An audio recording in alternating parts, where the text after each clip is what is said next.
সিলেট জেলা স্টেডিয়াম শহরের প্রাণকেন্দ্রে প্রায় 20,000 বর্গমিটার আয়তনের এই স্টেডিয়ামটি বাইরে থেকে দেখতে যেমন ঝা চকচকে আধুনিক মনে হয়, ভেতরের অবস্থা ঠিক ততটাই করুণ, নাজুক। চোখ ধাঁধানো রঙিন চেয়ারের গ্যালারি আর আধুনিক ফ্লাডলাইটের বাইরে অযত্ন, অবহেলা আর অনিয়মের কারণে হারাতে বসেছে পুরনো জৌলস, প্রহর গুনছে যে কোনো সময় মুষড়ে পড়ার।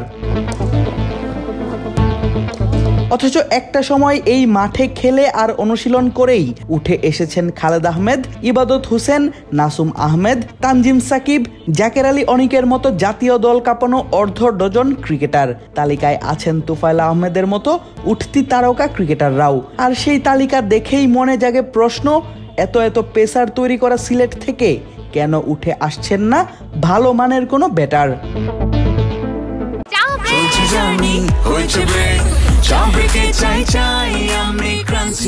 যে কোনো চা ব্রেকে বিস ক্লাব ড্রাই কেক, চায়ের সাথে আয়েশ। উত্তর খুঁজতে সরজমিনে গিয়ে দেখা গেল স্টেডিয়ামের পুরো আউটফিল্ড দখল করে আছে বড় বড় ঘাস আর আগাছা। সেই ঘাসের ফাঁকে খুব সহজে চোখে ধরা দিতে চাইবে না মূল মাঠের সেন্টার উইকেট। দেখা গেল একই মাঠে চলে ক্রিকেট আর ফুটবল, ফলে যাচ্ছে তাই অবস্থা স্টেডিয়ামের আউটফিল্ডের। দেখে মনে হতে পারে কদিন আগেই এই মাঠে করা হয়েছে হাল চাষ। আউটফিল্ডের থেকেও করুণ অবস্থা ক্রিকেট পিচের। এমন পিচে খেলা তো দূরে থাক, প্র্যাকটিস করাও যেন বোলারদের কাছে দুঃস্বপ্নের মতো। পুরো পিচ জুড়ে উঁচু নিচু গর্ত আর খানাখন্দের ছড়াছড়ি। বুঝাই যাচ্ছে বেশ অনেক দিন ধরেই এই পিচে হয় না খেলা, গড়ায় না কোনো ম্যাচ। শুধু কি পিচ আর আউটফিল্ড, মাঠের অবকাঠামোর অবস্থাও নাজেহাল। Dressing room, president box, press box থেকে শুরু করে ভিআইপি প্যাভিলিয়ন সবই আছে নামে, তবে বাস্তবে মাঠের এক পাশে পড়ে আছে একটি শতবর্ষী দোতলা বিল্ডিং, যার দেয়াল থেকে উঠে আসছে সিমেন্টের প্লাস্টার, জমেছে শ্যাওলা। শুধু তাই নয়, ভেঙে আছে লাইট ফ্যানের বৈদ্যুতিক সার্কিটগুলোও। জনজীর্ণ সেই ভবনটি দেখলেই মনে হতে পারে ভেঙে পড়তে পারে যে কোনো সময়। মাঠের এক পাশে পড়ে থাকা স্কোরবোর্ড যেন জানান দিচ্ছে কতটা অবহেলায় পড়ে আছে সিলেট জেলার ক্রিকেট। কিন্তু তাতে কি, থেমে নেই খুদে ক্রিকেটারদের অনুশীলন। জীর্ণ ভবনেই চলে তাদের ড্রেসিং রুমের কাজ। মূল মাঠ ক্রিকেট অনুশীলনের উপযোগী না হলেও সেখানে ফুটবল খেলেই ওয়ার্ম আপ সারেন সিলেটের বিভিন্ন একাডেমির অনুশীলন করতে আসা ক্রিকেটাররা। আর পাশেই নেট টানিয়ে চলে তাদের ব্যাটিং বা বোলিং অনুশীলন।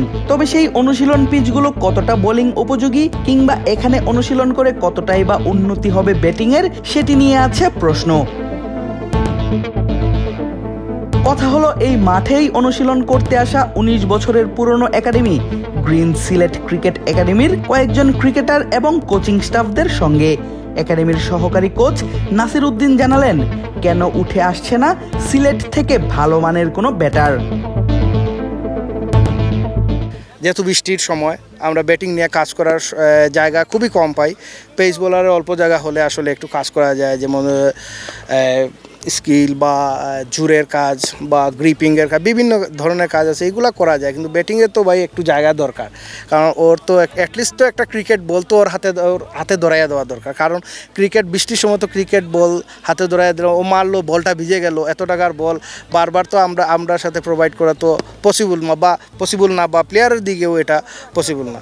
এই জন্য হয়তো যে বোলাররা প্র্যাকটিসের সুযোগ পায়, এই জন্য হয়তো, এটা আমার ধারণা, এটা আমার একাডেমিতে যেভাবে আমি দেখতেছি এটা আমি বলতেছি।